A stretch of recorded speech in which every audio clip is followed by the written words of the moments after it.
warahmatullahi wabarakatuh. Halo teman-teman semua. Bagaimana kabar kalian hari ini? Semoga kalian selalu sehat selalu dan selalu dalam lindungan Allah Subhanahu wa Ta'ala. Untuk mengajak kalian belajar bersama mengenai hakikat sila-sila Pancasila. Karena menurut saya hakikat sila-sila Pancasila itu perlu diterapkan di dalam kehidupan sehari-hari. Sebelum masuk ke dalam pembahasan, saya ingin memperkenalkan diri. Perkenalkan, saya Adi Ratna Diutami, mahasiswa S1 PGSD Kebumen, Fakultas Keguruan Ilmu Pendidikan Universitas 11 Maret. Baik teman-teman, mari kita mulai pembahasannya. Hakikat Pancasila. Tujuan pembelajaran ini yaitu yang pertama, memahami pengertian hakikat dan Pancasila. Yang kedua, memahami hakikat sila-sila Pancasila. Pengertian hakikat. Kata hakikat dapat diartikan sebagai suatu intisari atau dasar yang bersifat mutlak. Menurut Notonegoro, hakikat merupakan segala sesuatu yang mengandung kesatuan mutlak dari unsur-unsur yang menyusun atau membentuknya. Misalkan, hakikat air terdiri atas dua unsur mutlak, yaitu hidrogen dan oksigen. Kebersatuan kedua unsur tersebut bersifat mutlak sehingga akan mewujudkan air. Dengan kata lain, kedua unsur tersebut secara bersama-sama menyusun air sehingga terpisah dari benda yang lain, misalnya dengan batu, kayu, atau benda lainnya. Pengertian Pancasila.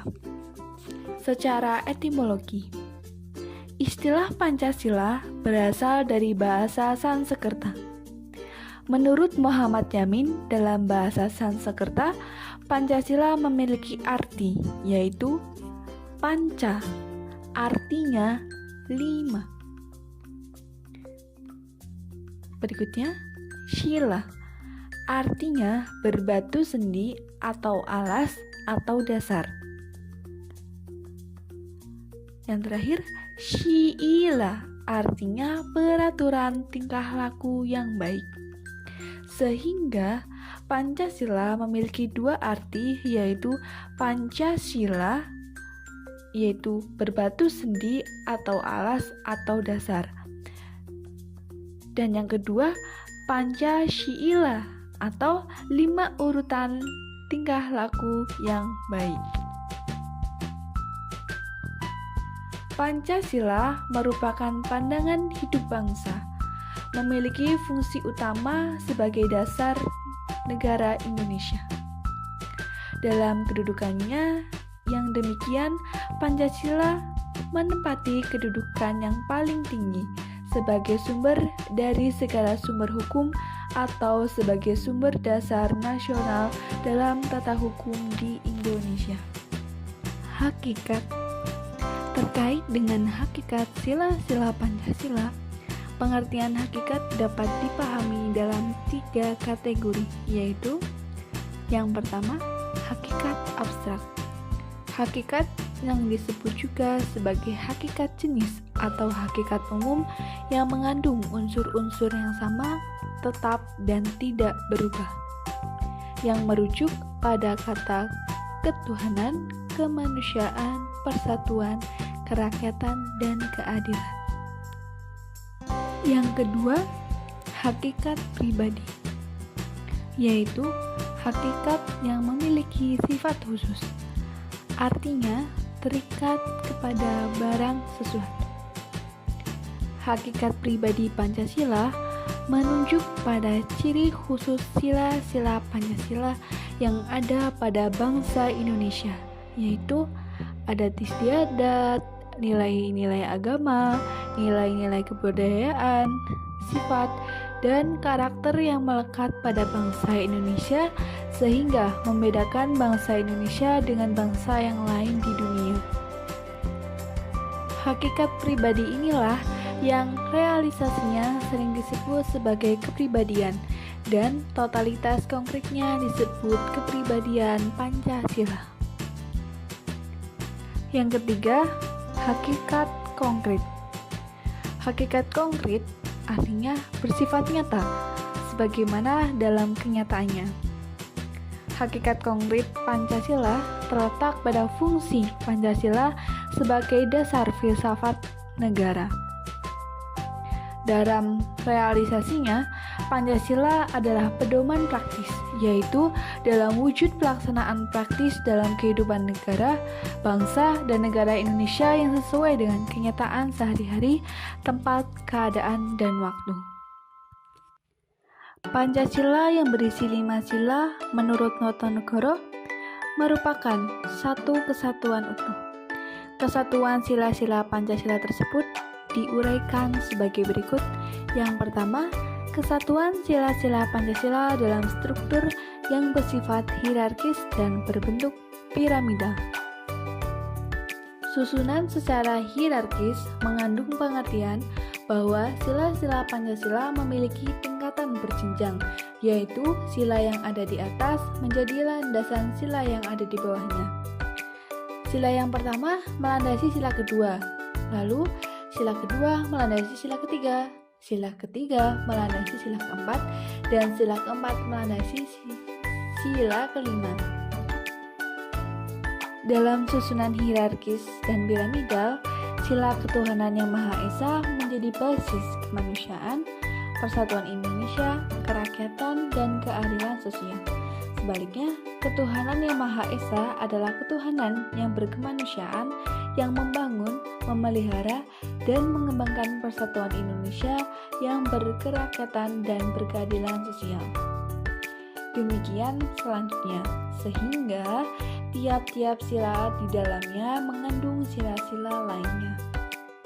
Kedua, hubungan kesatuan sila-sila Pancasila yang saling mengisi dan saling mengkualifikasi. Sila-sila Pancasila sebagai kesatuan dapat dirumuskan pula dalam hubungannya saling mengisi atau mengkualifikasi dalam kerangka hubungan hierarkis piramidal seperti di atas.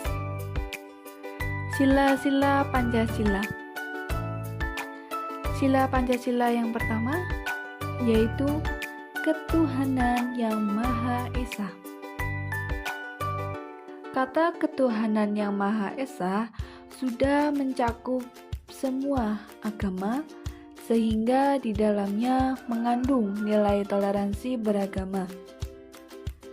Pancasila mengajarkan kepada setiap orang agar percaya kepada Tuhan yang Maha Esa sesuai dengan agamanya masing-masing dan tidak mencampuri urusan beragama mereka.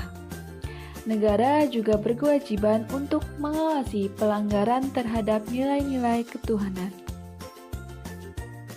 Contoh penerapan sila pertama yaitu meyakini adanya Tuhan yang Maha Esa, menghormati agama orang lain, menghormati kebebasan orang yang menjalankan ibadah sesuai dengan agama dan kepercayaannya, percaya dan takwa kepada Tuhan yang Maha Esa sesuai dengan agama dan kepercayaan masing-masing menurut dasar kemanusiaan yang adil dan beradab.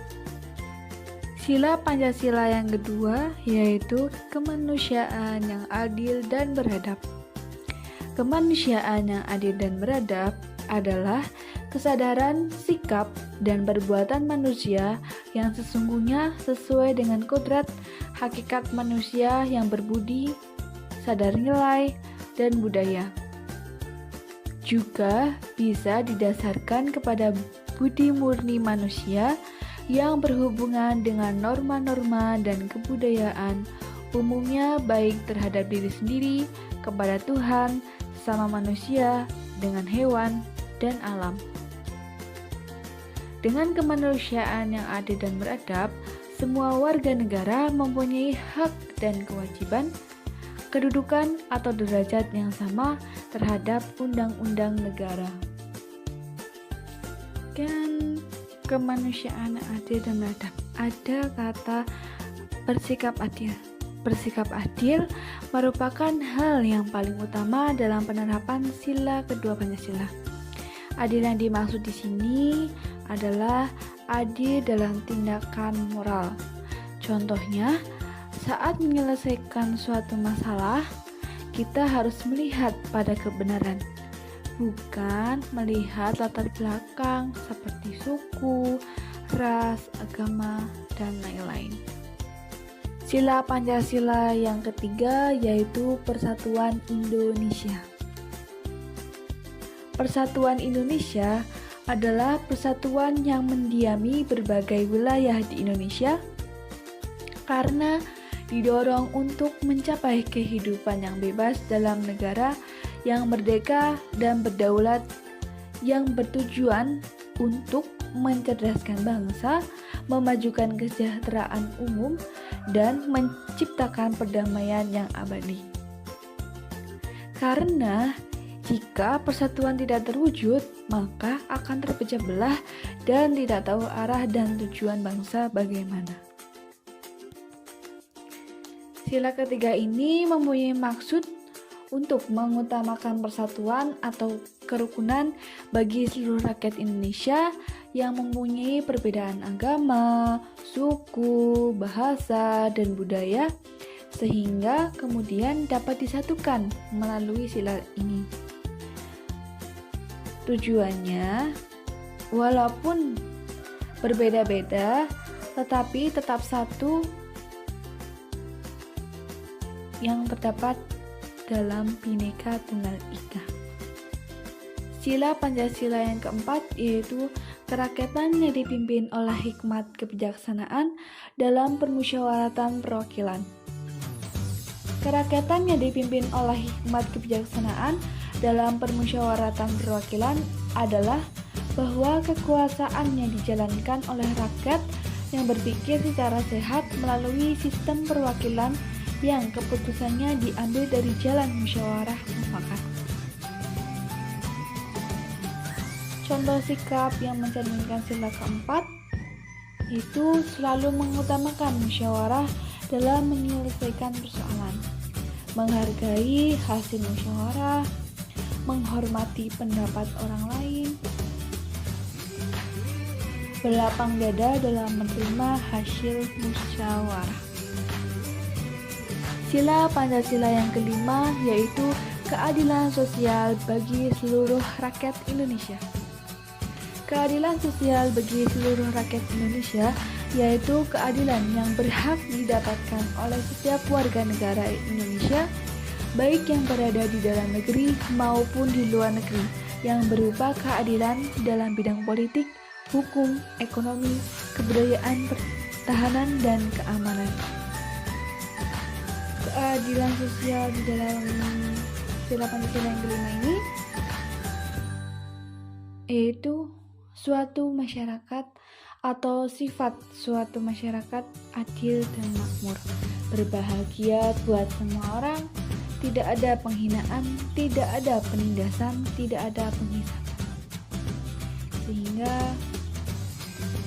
seluruh rakyat Indonesia ini adil, tidak ada